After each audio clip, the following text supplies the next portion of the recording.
pacing sound like bro, when I tell you like UFO type vibe, my friend was like, yeah bro, what the fuck just happened, bro? Because you were here 1 second and you were gone. I'm seizing, and I come back, I blacked out. Straight up gone. He's good, bro. Like, what's like, I don't know. You sure he had a seizure? Like, they're questioning my mom. I'm in the bed laying down. I'm like, I don't know what the fuck happened. Don't worry, I'll be right. Like, and as I said that, go back out shaking. But I'm like stuck in the bed, bro. I'm not that stupid. Even as a young kid, I'm like, what's going on? 2 girls in front of us are fucking crying hysterically, scared for their fucking life, and you're on the floor shaking like a dead fish. At this point, I'm astral projecting, whatever it may be. I'm going in and out of my body. I'm seeing the spirit world, seeing not the spirit world. In my head, I'm like, something changed in me. Am I just growing up? Yeah, I'm just growing up. I didn't even see it as a seizure. I'm just growing up.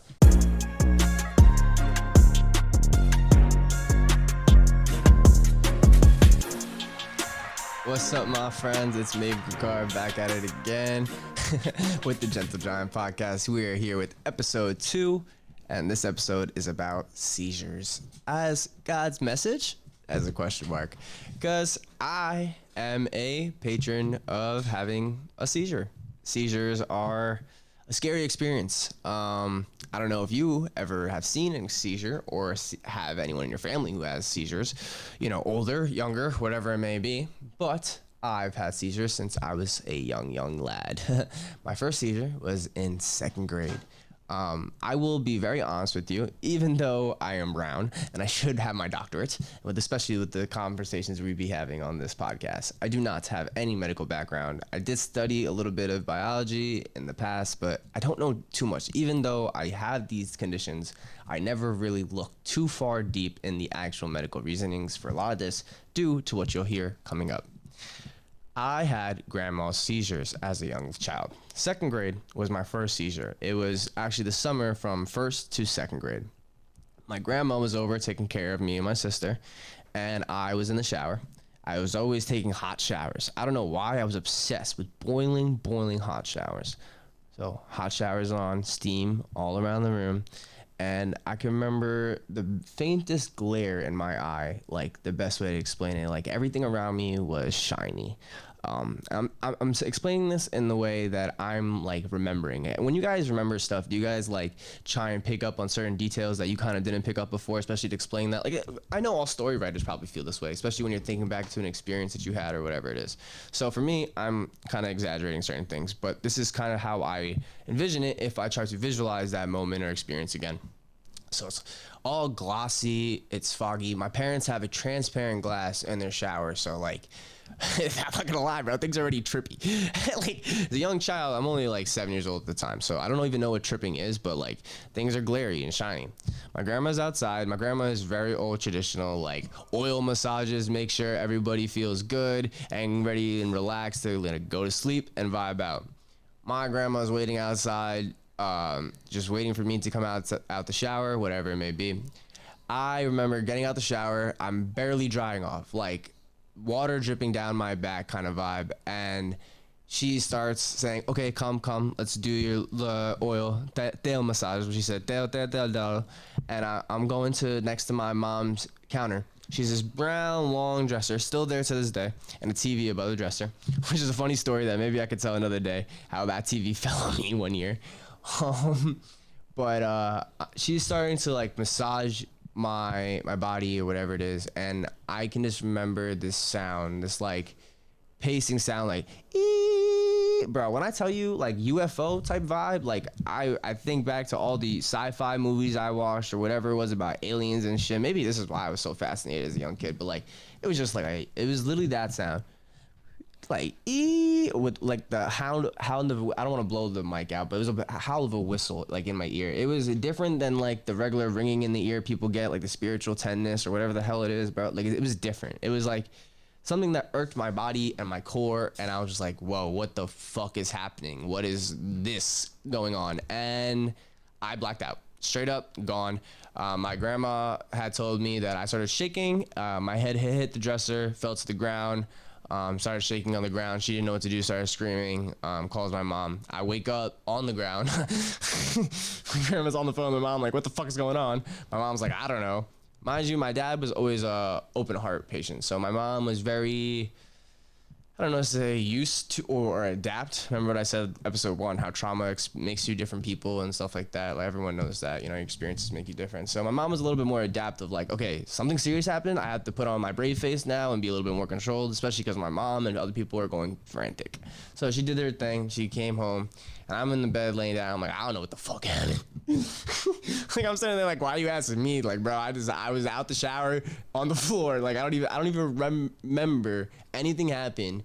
And I couldn't even explain to them at the time that feeling that I had. I said I could kind of feel it was coming, but I don't know what it was. And I don't want to talk about what I remember seeing yet until we get further into the conversation. And it's just because of the fact that at the time I was never able to really conceptualize it or even think about it to that extent, or like to think about, wait, where was I? Where was I? What was I going through, right? So we're going to go through the conversation, the story.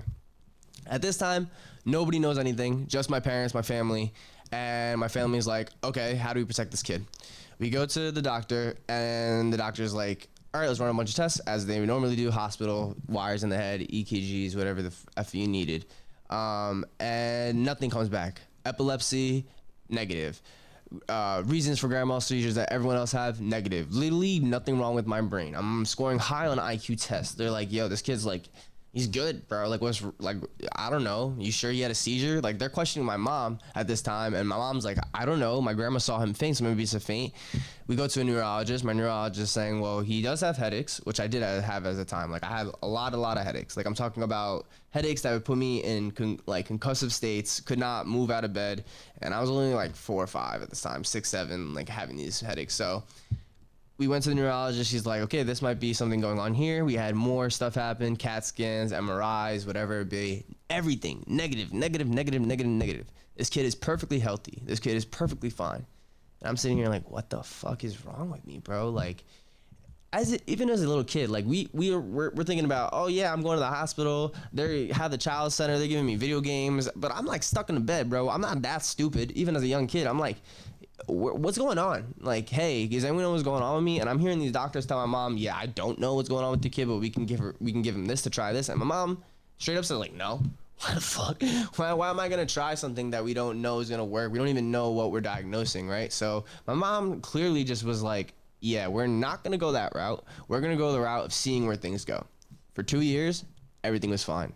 I had no medical implications. I had to step away from certain sports, as they would for somebody who had a brain injury, whatever it may be. And I'm sitting there and I'm having this experience where I'm like, yo, I'm alive. I'm here. Like, why am I in school? Who are these people around me? Yeah, that's my neighbor, but is he my like, bro, I'm having all these thoughts you have at, like, I'm not supposed to lie, like 12, 13 years old. Like, when you start to wake up, when you start to like gain consciousness, dude, I was having that at like a very, very young age. And that conversation I had with episode 1 with Chris, my friend who had the Xbox controller, that happened right after the seizure, bro. So like that situation played such a big point of how I felt going forward, especially with the next situation that comes up. So mind you, I'm already starting to feel this gaping isolation feeling happening. And it's not because of anything around the seizure other than the fact that the seizure did something to me. That's how I see it in my head. I'm like, something changed in me. Am I just growing up? Yeah, I'm just growing up. I didn't even see it as a seizure. I'm just growing up. And I'm starting to see these things as like, oh, my friends don't like me. I'm having all these crazy little thoughts and nuances. And as a young child, you don't even know where to go with it for that. And I was very quiet as a kid. I was always quiet. And like I said, I just thought it was growing up. So I just kept going and I was fine with it. People started getting crushes and I was like, I don't know what the hell is going on. I'm vibing. 4th grade comes along. Everyone learns an instrument. Everyone gets the opportunity to learn an instrument. I picked stand-up bass because I'm super, super tall, right? So I get to pick up this big ass instrument, strongest foot, whatever. Get to do it.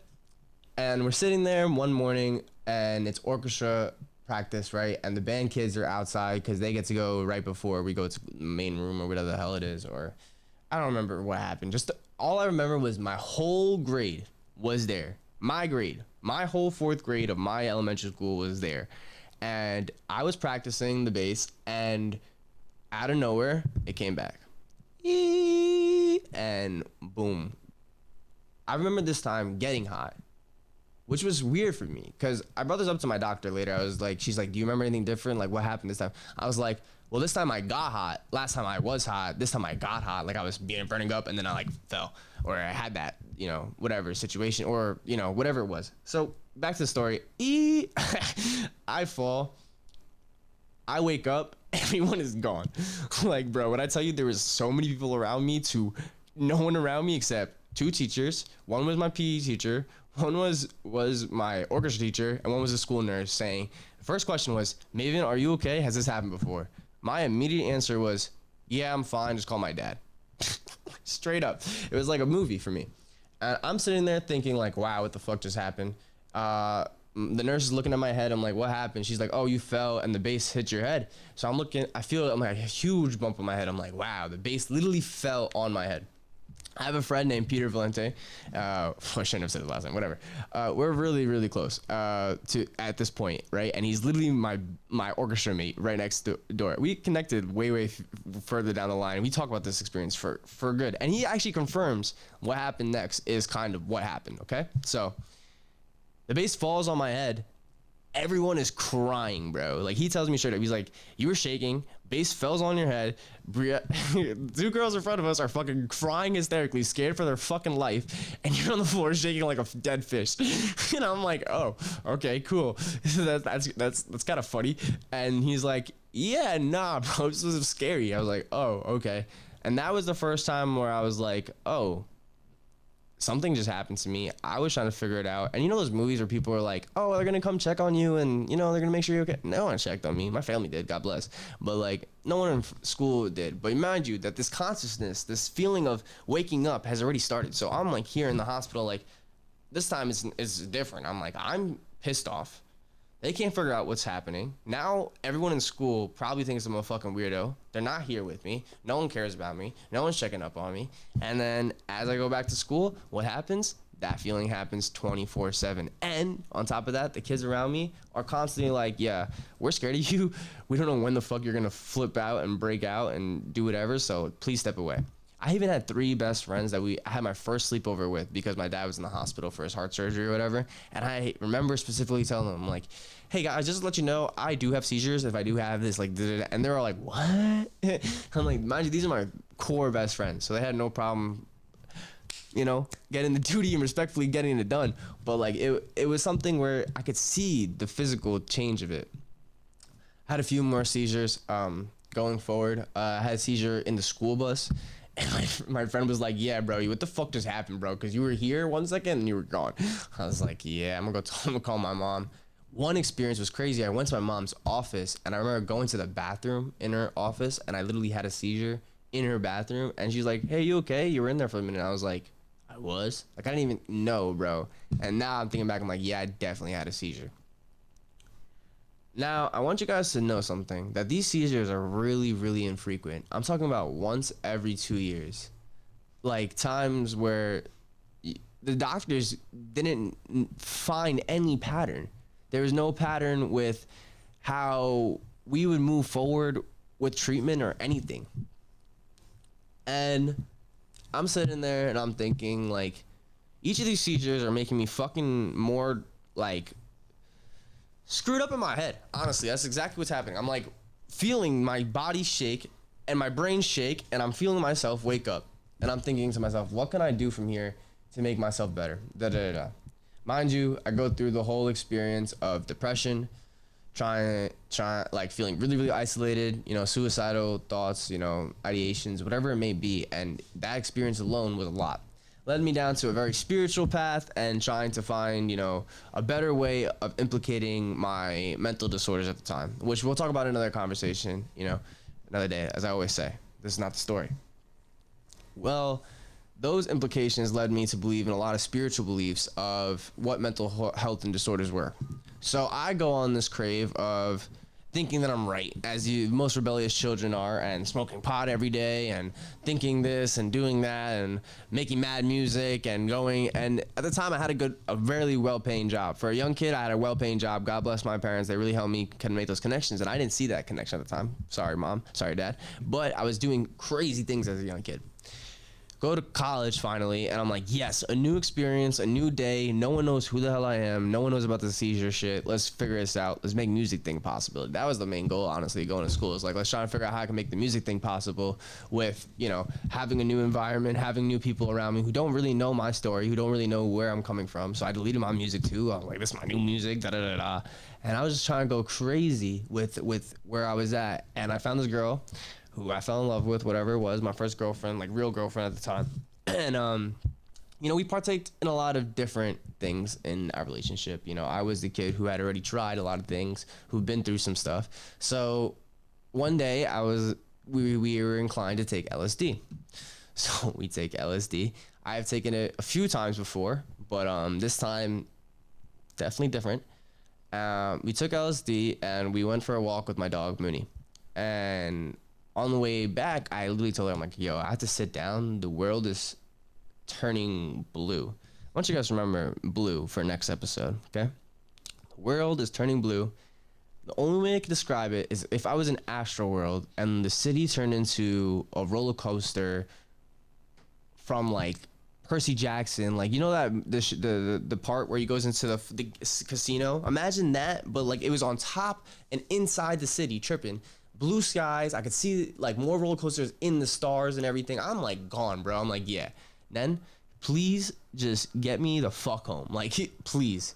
We get home. I'm looking at her. I'm like, yeah, I'm feeling way better. You mind if I just smoke real quick? So I pack the bowl, bro. I don't even light the fucking bowl, bro.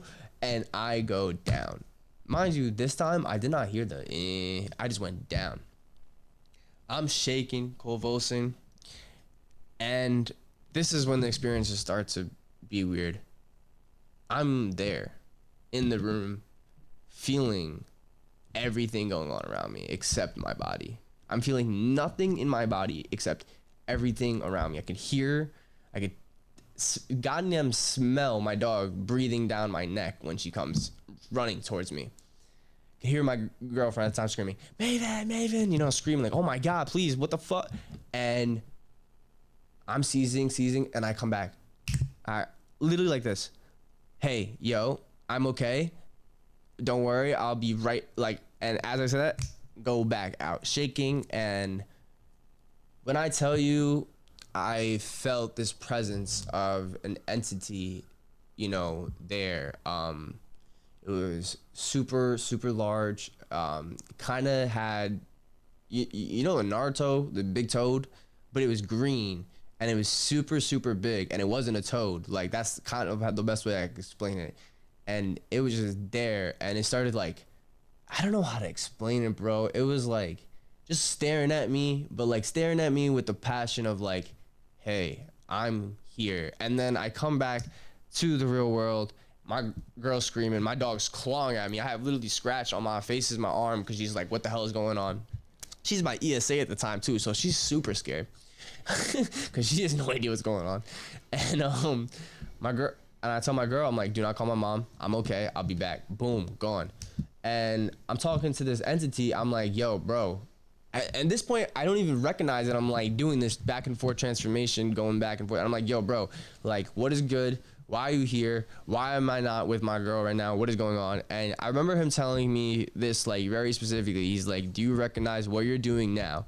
And I said, no. And he threw me back into my body. And I said, and I was literally looking at my girl. She's like, are you okay? And I said, I don't know. Honestly, I don't know. And I fell right back into it. And he went, do you recognize now? And I said no again. And he got really, really mad. And he's like, you will see soon. And as that happened, he pushed me back out.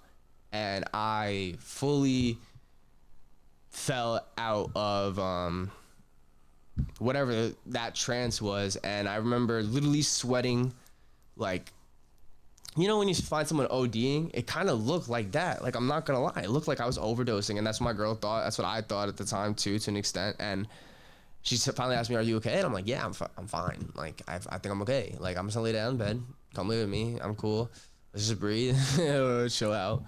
And she knew I had seizures before, so I'm like, it probably was just a ripple effect of the LSD or something like that. And she's like, yeah, but does like that happen where you can talk and stuff? I was like, nah, that was weird. And she's like, yeah, I thought that was weird. I was like, yeah, I'm trying to figure out what is going on in my head. I let that go. There's enough things on my plate at the time. There's enough other drugs that we want to take and partake in our life and experience other things, you know, and whatever it was. Start messing around with psychedelics and other spiritual stuff. And again, this conversation is for another day, especially the spiritual journey. It really plays into where these conversations go. But I want to talk about this because it really plays an implication of who I am and what this podcast is going to stand for. In the end of the day, I go on to live my life for another 2.5 years, 3 years, and I finally found I moved to Boston. You know, life happens, things change, you know, broke up with a girl, trying to do different things with my life, and I found another girlfriend, and at the time she was really spiritual too, so it was really nice to have that like backing and like communicate about that. We talked about a lot about God, Jesus, and you know where her belief was in that. And we took a shroom experience together, and I think that's when I started to realize what I was to an extent.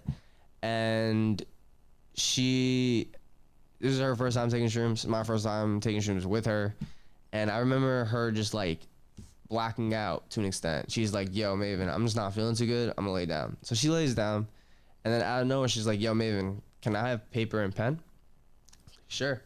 Starts drawing. She's like, this is you and this is me. And I was like, okay, that's cool. Where did that come from? She's like, I don't know. I just saw it when I laid down. I was like, were you dreaming? She goes, no. I was like, okay, so you're tripping. She's like, maybe, probably. And it's like, okay, cool.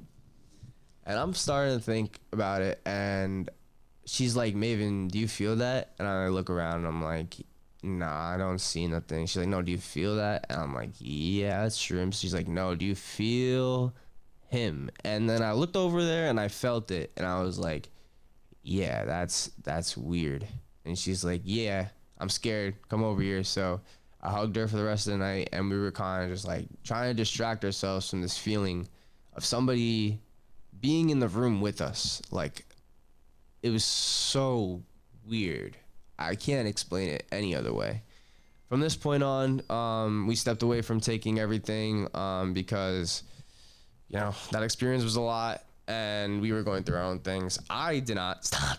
I like to continue on my own personal journey. Sorry for like dazing out, by the way. I completely was just trying to reflect on that journey for a second.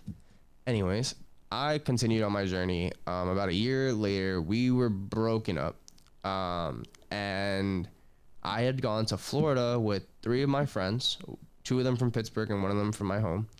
And we were tripping the whole 4 days. Like, bro, when I tell you I got 15 to 20 grams of shrooms to Florida for us at that house, and we were just going the whole time. Mind you, please be safe. Please do not do any of this stuff. Like, this is all stuff I did under the pretense of being an immature child and not knowing the rules and guidelines at the time, and the law-abiding citizen that I is not sitting here with you today. You know, I grew and changed a lot.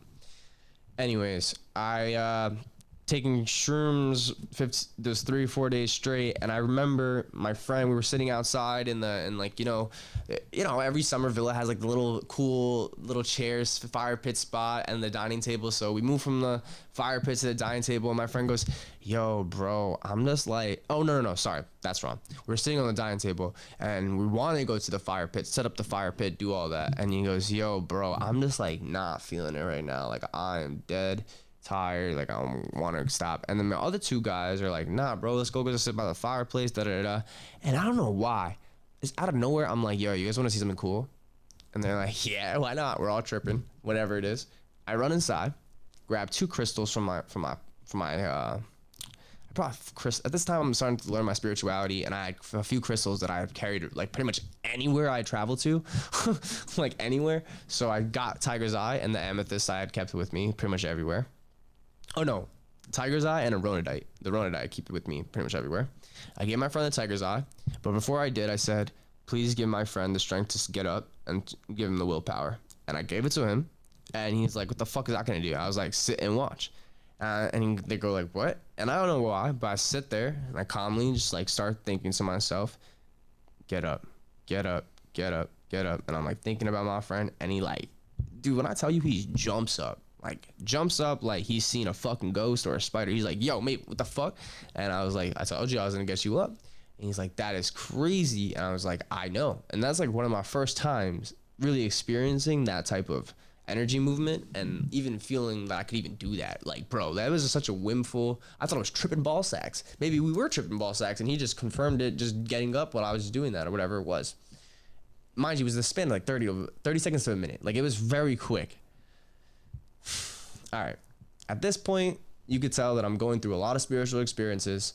I'm finding a new venture of living life through agnostic or Gnostic beliefs or esoteric beliefs, whatever the F you think it is, okay? I'm just living life in a different way that I've always been ordained to. That's how I see it. That's literally how I've always seen it. Definitely seen this witchcraft stuff and the fortune telling stuff. And at this point, I have picked up the trade of tarot cards, right? But I haven't made it public. Crystals, I barely make public. My friends were tripping when they saw the crystals, like, yo, you do this stuff? I'm like, yeah, I like this stuff. You know what I mean? Like, is at that point for me. Then I finally come back home and I start accumulating myself to being this person. Like, yes, this is really who I am. But I wasn't as showy as I was before. There weren't as many crystals as I was, like, blasting around, or I wasn't as, like, posty about it. I don't know how to explain it, because I was meditating on Instagram, it was a lot of like trying to praise attention for the music stuff, like I said in episode 1, so that doesn't really count. Anyways, I affirmed myself, like, yes, I like the spiritual stuff. I definitely see myself energy working, whatever it is. I went through this experience where I wanted to be more than I am now. That's pretty much how I explain it. And me and the girl who I'm seeing at the time, later, the new one, the one I'm seeing now, that's the best way to explain it. The one I'm seeing now, we had taken a acid trip, and I told her straight up, I was like, listen, the last 2 times I've taken acid, bro, no, this is the first time I've taken acid. So she's like, all right, let's take acid. I'm like, all right, bet. To myself, I'm thinking, the last time I took acid, I fucking tripped out and almost like died. Acid trip's doing well. I'm hearing something right now, just to let you guys know. Literally just to let you guys know. Anyways, I take the acid trip. The trip is going great. We're vibing, we're cooling, whatever it may be. And eventually, she gets to the point where she's like, oh, I'm going to go lay down in the back room in the studio on the carpet. It's mad calm, and the dogs will lay down with me. And you could just go chill on your computer, maybe make some music. And that's what I did. I made one of our favorite songs ever. Actually, it's funny because it's one of our favorite songs. It's not my favorite song, but our favorite songs to listen together. And I was completely tripped off ball sacks. And I turned around and I said, I don't know what's happening, but I think something's happening. And boom, seizure. And bro, when I tell you, it's the same thing that happened with my other girl, where I'm going back and forth, and there's no other entity on the other side this time. And I want you guys to listen to the next episode next week, because there's an experience in between those two experiences that make this whole realm of understanding come true. But I'm going to explain what happens after. At this point, I'm astral projecting, whatever it may be. I'm going in and out of my body. I'm seeing the spirit world, seeing not the spirit world. I will be honest with you, I have not left my body consciously yet. I've been trying to. I've been meditating. I've been trying to work on that kind of life, astral projection. But I haven't been able to do it consciously. I haven't got to that point. But I have done it through these experiences or through times of dreaming or whatever it may be. Going in and out, in and out. And I remember seeing just like glimpses of like different religions, like different religious symbols and sacred texts, and it all just being compiled into one book. And what I now know is the Akashic Records is where I was at. Like, I was going back and forth, flipping in and out. Come back. That trip is cool, whatever it may be. And I tell my girl, I was like, yeah, maybe I shouldn't take acid again, because like the last 2 times I took it, I've been tripping, whatever it may be. And I was like, fuck it, let's take it one more time. Like, about a year later, she's like, all right, bet, let's do it. I was the one who brought it up at this time, so I was like, let's see. At this point, I am curious about the fact of, will I seize again? And if I do, what can I see? Because at this point, I'm having no natural seizures. I haven't had a seizure since I was 14, 15, high school at this point. Like, the last 3 seizures I've had to this day have been drug-induced seizures. I have not had a natural seizure, God bless, and I hope I don't. Like, genuinely, I don't. Now knowing what I know. So I'm thinking, fuck it, I can do it. I can just have another seizure, and this time I'll be conscious of it. I'm going to try for it and tell my girl, yo, be careful, because I think I might. And I'm going to try for it and see where I can get with it. So I try for it, And sure enough, it happens. And it's funny, it happened in the same exact place. I'm sitting in my studio and I fall face forward right into my girl and start seizing. This time I wake up and I woke up without being gone. I said, yo, what the fuck just happened? She's like, what do you mean? You had a seizure? I was like, yeah, but no. And I'm like, I feel off still. She's like, what do you mean? And I'm like, I don't know. I just feel off. So I'm going to the bathroom to go to the bathroom. And remember I told you that one time I was peeing in my mom's office and I had a seizure? It's kind of like that. I started peeing again and boom, I went down. My girl literally saved me from hitting my head against my shower and probably dying, like straight up. I wake up on the floor. And I tell her, yeah, bro, I'm not okay for sure. Mind you, I'm not going to the other side on these seizures. I'm not going on the other side. She's like, what? What do you mean? I finally go to my bed, and I'm like, babe, I don't know if it's going to come again. Like, I don't know. Mind you, every single time this happened before, I was able to be like, yeah, I'm good. I'm chilling. I'm done now. We're good. I'm laying in bed waiting for this time to happen. She's like, are you good now? Are you good now? I'm like, I don't know. Am I still sweating? She's like, yeah. And then I'm like, I'm probably not good. Boom.